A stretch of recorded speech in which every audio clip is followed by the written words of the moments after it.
What's going on, everybody? Thank you so much for tuning in to us today here on the Growing Green Podcast. This is your host, Jeremiah Jennings, and I am super excited to come to you today with another fresh new episode for you.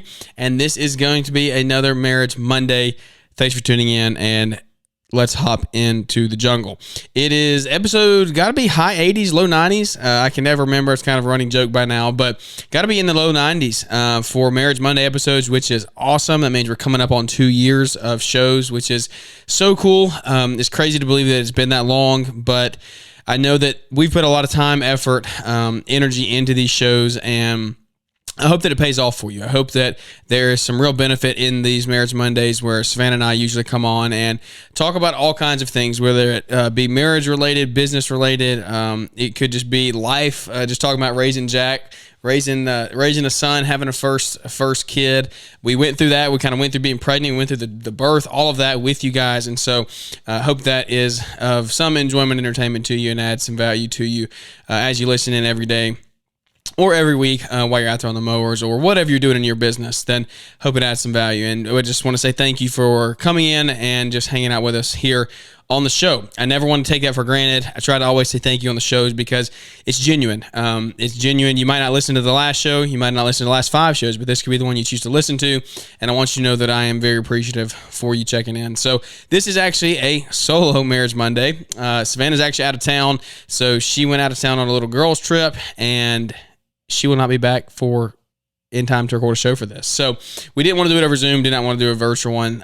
She's not in a position to be able to do that. She's in a house with 8 other girls on a bachelorette trip. So that would not be a very, there's probably not one quiet spot in that whole house to be able to record a show. So that is not happening this week. But this is going to be a solo show talking about some of the advantages of owning a business together. And I'm going to kind of tell it from my side, and Savannah would probably agree with me on most of these. There might be some that she would have a different opinion on a little bit, but I know that for the most part, she would agree with most of the things that we're going to go over today and talk about. But I just want to really talk about how important that it is to be on the same page when you are running a business together. So I want to go back to really square one. If you are the husband or you're the guy that's starting a lawn care company and you've started, and I'm really going to talk to the guys this episode a lot, I believe. It is, if you're in a point where you're starting out and you're getting serious about someone, and you're not married yet and you're going to be, or maybe you already are married, but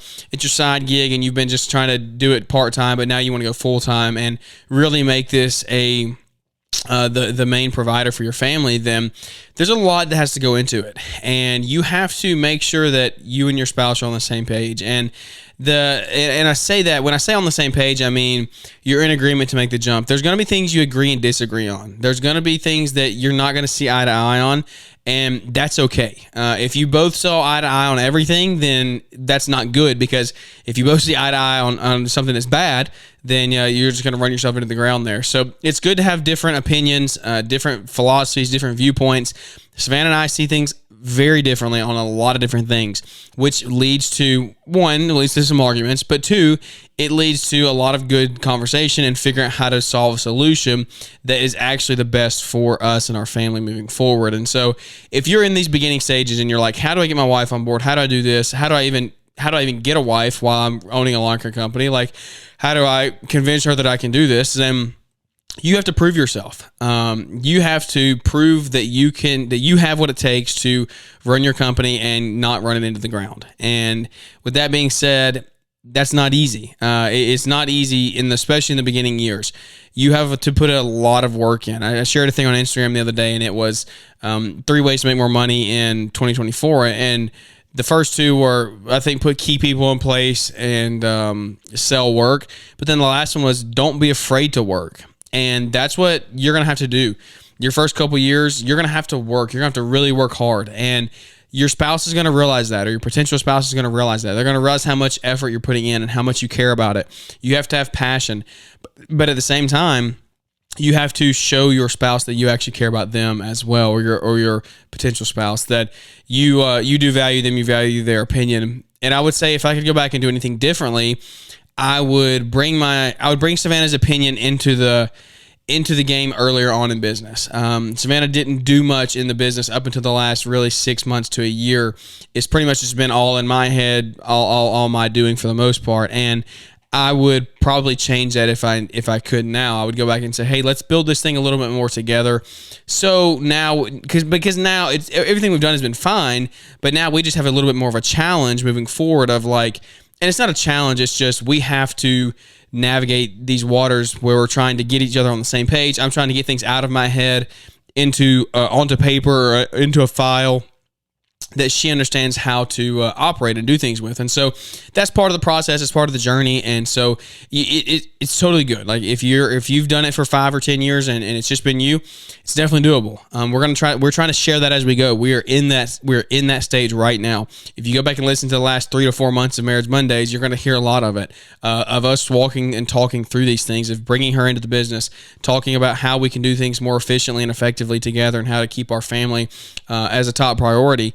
But business is family, family is business. When you're a small business owner, especially when you're in your beginning years, it is. And so when I say you have to find a spouse that's on the same page, you have to find a spouse that has a common purpose and a common vision that you do.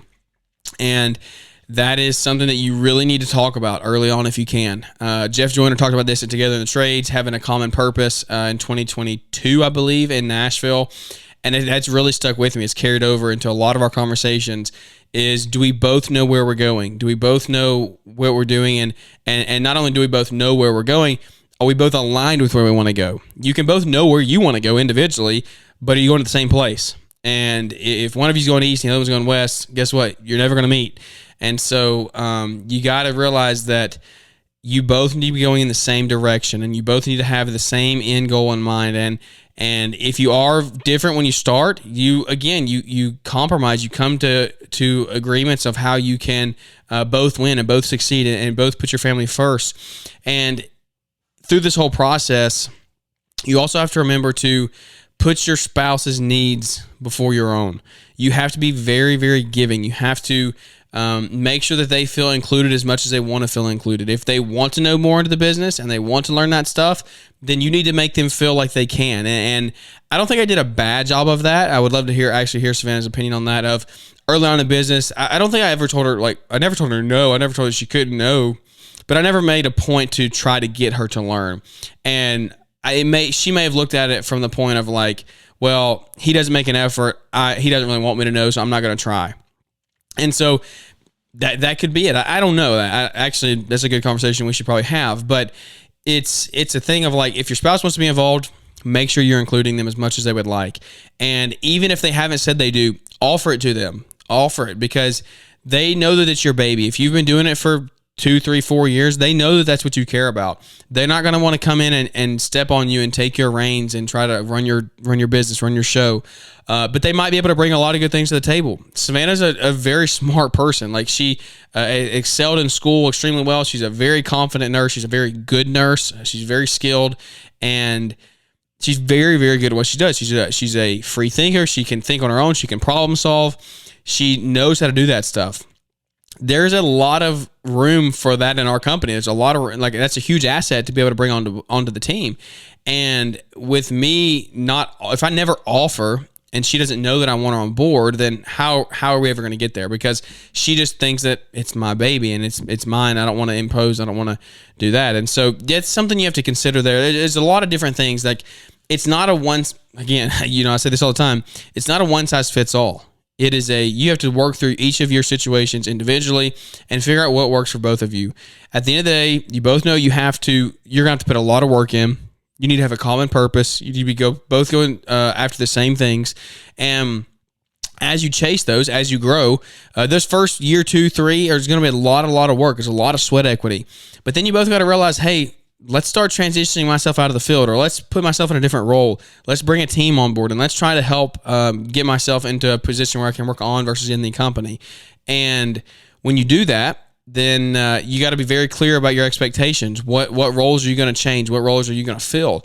What roles are your spouse going to fill? If you are just if you have been in the field the last 3 years and your wife's been doing all the office work, well, when you work yourself out of the field, what are you going to do? Are you going to come try to take over her roles and take her spot? Like, that's not going to work. She's not going to like that at all. And so you got to be clear about these things. Set expectations early on.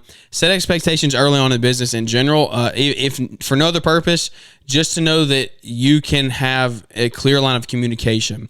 Because when you set clear expectations, your communication goes through the roof. It goes way, way up because you're not jumping down each other's throats because you both know what you expect of each other. And so if I know Savannah expects something of me and I don't do it, I'm going to be the first one to communicate that's not done and it's on me for doing it. But if she has an expectation that she has not told me about, then she's just going to get mad when I don't get it done, and I'm going to get defensive because I didn't know it was supposed to be done, or I didn't know she wanted it done. And so that is like the number one thing that I could say is have clear expectations when you go into business together. When you go into marriage together, when you go into parenthood together, set expectations. The whole first year, I think, of Marriage Mondays, we talked about communication in business and in marriage more than any other topic. And it comes back to expectations, setting clear expectations. If you're not doing that, you're going to sit there, you're going to argue, you're going to fuss, you're going to complain, and it's going to send you both in a downward spiral. I would be lying if I said me and Savannah had not been in those situations before. We had not been where we had just not had a good day or two or three because we just both got at each other's throats. We had expectations that we didn't make clear to each other. And that's something that we've really tried to focus on and learn to do better over the last couple months and the last year in particular is like set expectations. And when expectations are met, praise the person for meeting them. Say thank you. Make sure that they're being acknowledged for that. And when they're not met, have the conversation of why they didn't get met, but don't jump down the other one's throat when something doesn't happen. Ask why it didn't get done. Ask what happened. There's probably a good reason. If you're both in a good working relationship, you have clear expectations, you have a good line of communication, and something doesn't get met, there's probably a reason for it. And so don't go jumping down the other one's throat because something did not get done. And so just try to remember that when you go into business and in marriage together. It's not going to be easy, but it's definitely a process that can be worked through. And as you work through it, try not to be alone. Try to set yourself around other couples and individuals that are kind of doing the same thing as you. It's been a huge thing for me and Savannah to get some close friends that are going the same directions that we're going to bigger, better places that are wiser than us, that are a little further along in life and in business than us, because we're able to just learn so much knowledge from them, and they help us so much. Just being able to sit there and bounce ideas off of them, hear their conversations. Like, I never want to be the smartest person in the room. I really don't even want me and Savannah to be the oldest marriage in the room, if I'm being totally honest. Like, I do want to get to a point where we can definitely mentor other people and help other people in marriage. That's something that we try to do on the show, but like I've said from day one, we are brand new to this. We learned from a lot of you guys on these interviews that we do. Like, you guys have been married that have been married for 10, 15, 20 years. Like, that's so inspiring to me and her, and it helps build our future knowing that that's possible. So we learn a lot from you guys, and I do want to get to that point where we can give to couples that are younger than us. And when we've been married 7, 8, 10 years, then we can get back to those. We can give to those first 1, 2, 3 year married couples. And so as we make this journey, I'm trying to just get around people who, like I said, have been married longer, who have been in business longer, who are wise beyond their years and have been just done this whole thing of life and business longer than we have. And so as we do it, it's a journey, it's a process, and we learn a lot along the way. Even when we try to give to people that are younger than us, like, there's not that many of them at this point, if I'm being totally honest. There are not many people that I've surrounded myself with close to my inner, like, we have like in our inner circle or whatever. You know, we make a joke about that, but about Savannah having a tight inner circle. But that is true. Like, you want people in your inner circle that are going to help uplift you and are going to make you better.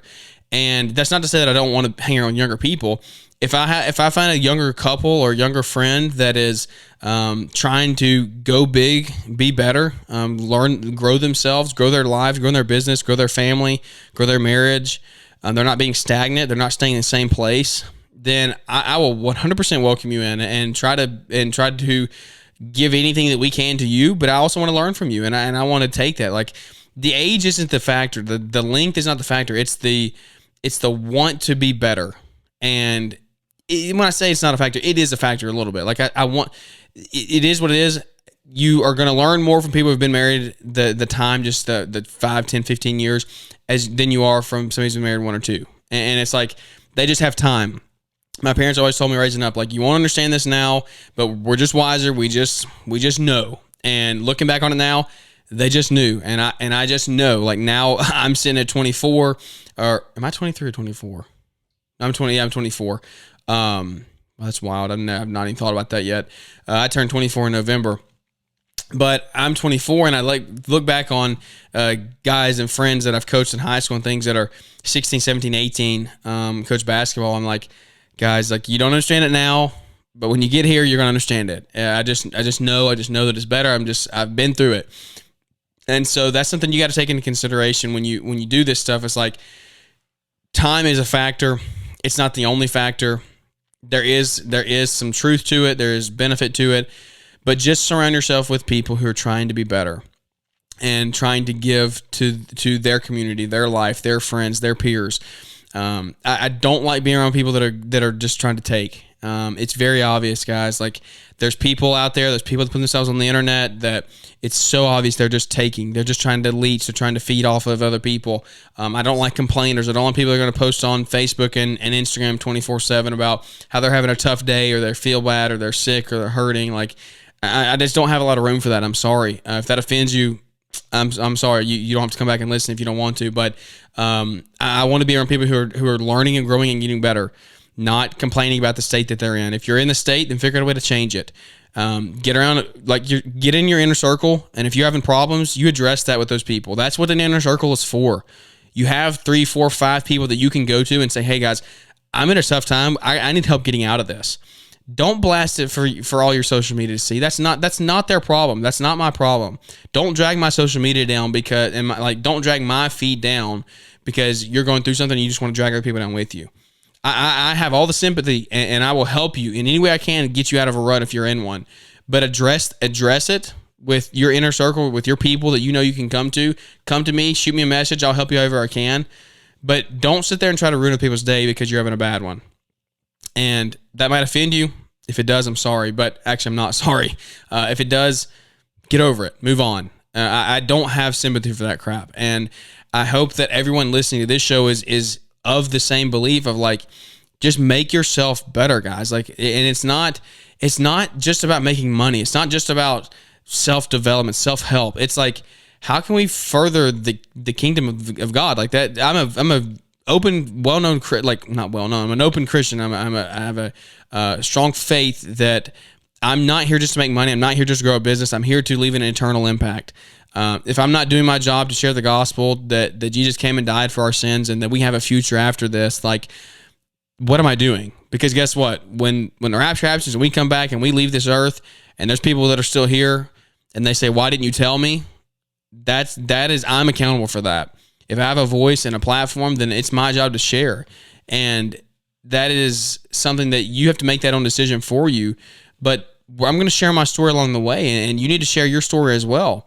And be open to that. Be receptive. And that's just, it's not just about making money. I feel like it's easy to get caught up in that. That's something that me and Savannah have had to have many conversations about, of like, we want to grow. We want to be better. We want to better ourselves. We say this stuff all the time. I want to go. I want to be bigger. I want to be better.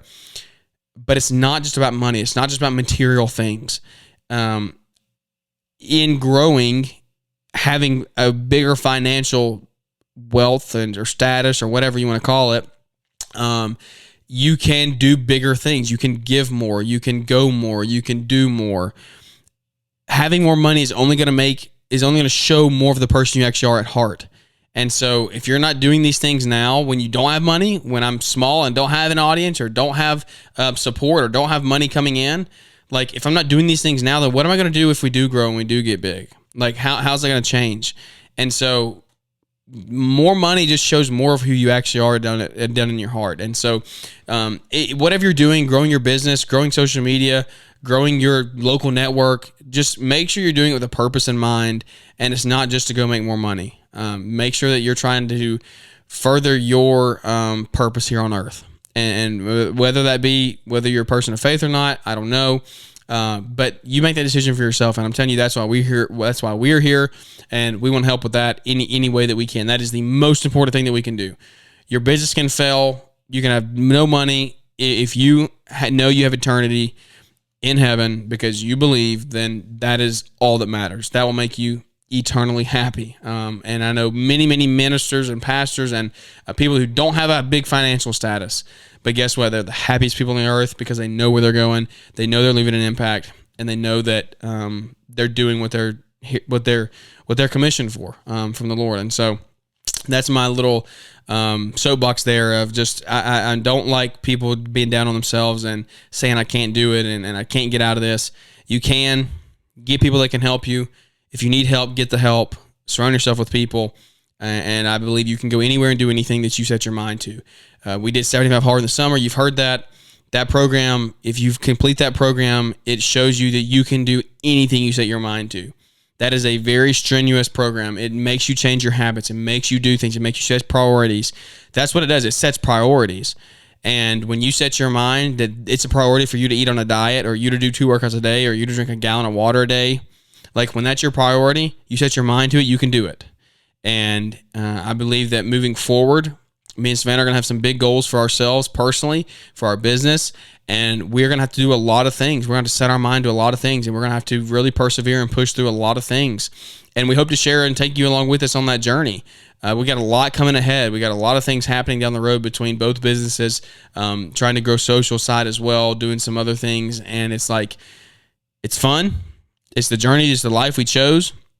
But we're going to do it. We're going to do it with a good heart. We're going to try to make sure that our marriage stays healthy and we put each other first. And so kind of circling back to where we were in the beginning, putting each other first, that's one of the big ones. If you don't put each other first and you start focusing on yourself, you're both going to get in a downward spiral, and then you're going to get in big time trouble. And you don't want that. You want to be able to give as much as you can to your spouse, because when you give, in turn, most of the time the other one gives back, and then you just have a very, very well operating relationship. So that's kind of my solo show for today. It's nothing crazy. It's nothing in depth, but I just want to say, it's possible to have a really good marriage and have a really good relationship and own a business at the same time.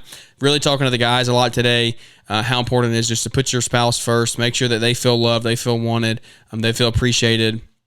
Especially those days when you're out working late, make sure that you still make sure that your spouse, even though you're tired and you're dragging, make sure you say thank you to your spouse for cleaning the house or cooking dinner or going out and providing their career. If they're working out in the field, doing their own thing, then make sure you appreciate them and say thank you to them. So, guys, if we can ever help you, 100% reach out. I will gladly help however I can. I believe we've been called, and we have a mission to help people, and that is what I want to do, is just help as much as I can. So if there's anything we can do, shoot me a message, shoot me an email. I'll definitely get back to you, and I want to help however I can. So that's going to be the show for today as far as the actual content goes, but we got a few things here at the end I want to make you aware of. We got the LCR Summit. If you can drive, that is this week. That is 3-4 days from now on Friday and Saturday, the 19th and the 20th of January. It is in Atlanta, Georgia, Creators Clubhouse. Go to lcrsummit.com. You can still get tickets if you want to drive over. I would highly recommend it if you're trying to grow your social side for your business, or maybe just you're trying to grow a social media business as well. You can do both of those, and you can really grow your business that way. And you also have the Lawn Care Live coming up in February. It's the 23rd and the 24th, I believe, and that's going to be right here at home. I'll be there on a panel with John Pajak and the Almonds, I believe, just talking about some financial stuff. But then there's going to be a lot of other great guest speakers come in and talk over those 2 days. You're going to be fed very well. There's going to be a lot of sponsors that'll be there to show off equipment, which is going to be awesome. So excited to be there for that event. Go to lawncarelife.com and hit the event tab, and you can get your tickets to that as well. So if anybody's local that's listening, hit me up, and I'll tell you where it's at if you don't already know. And I would love to see some local guys there. That would be awesome. I know we got a couple guys driving in from Huntsville, right around the area, over from Georgia. So that'll be cool to meet up and network with a bunch of you guys, and it means the world. I like getting to meet people in person, especially when you say you listen to the show. It means a lot to us. So I super appreciate it. We're going to be just trying to rock and roll here through January and February. We'll start mowing off on March 1st again. It was just wild. We're already almost there. We're halfway through January tomorrow, or today, I think. What is that? Today's the 15th if you're listening to this live. So we're going to be We're literally halfway through January. We are 6 weeks from mowing.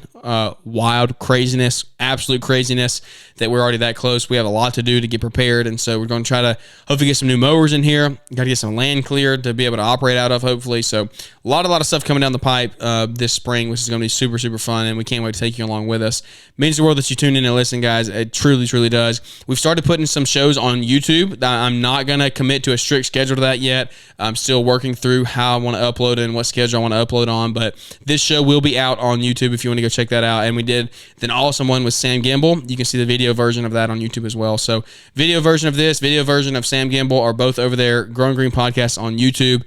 And let me know if you like that. If you like seeing the video portion, then let me know. We'll try to get some more of those up there because I like the interaction, especially on guest interviews. I love seeing the passion that people speak with. And so you don't want to see my face for 45 minutes or 30 minutes, however long the show is. But I love getting to see guest interviews that are taken. They take over, they take the reins and run with it. And so that's really, really fun to see that video. So if you like it, like I said, Growing Green Podcast, like it, subscribe, shoot me a message, let me know that you like seeing the video side, and we'll try to keep that up. But a lot of good stuff coming down, like I said, in the spring. And check us out on Instagram, Growing Green Landscapes over there. And that's going to wrap this one up, guys. I appreciate it. Savannah will be back with us on next week's show, but for this week, that's going to wrap it up for me being solo. Hope you enjoy this Mayor's Monday, and we'll catch up with you here on Wednesday for another show. Thanks for tuning in, and we look forward to catching up with everybody here on the next one.